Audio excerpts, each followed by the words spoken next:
Shabbat Shalom. El pueblo de Israel llegó al monte Sinaí y después de 3 días de preparación llegó el momento en el que Moshe baja con los 10 mandamientos.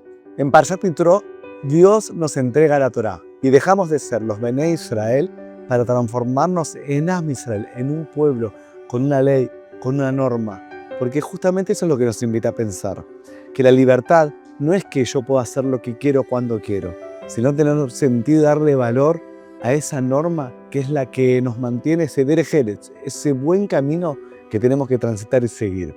Nunca nos alejemos de ese camino para transformarnos cada día de nuestra vida en mejores personas. Shabbat Shalom, Umeboraj.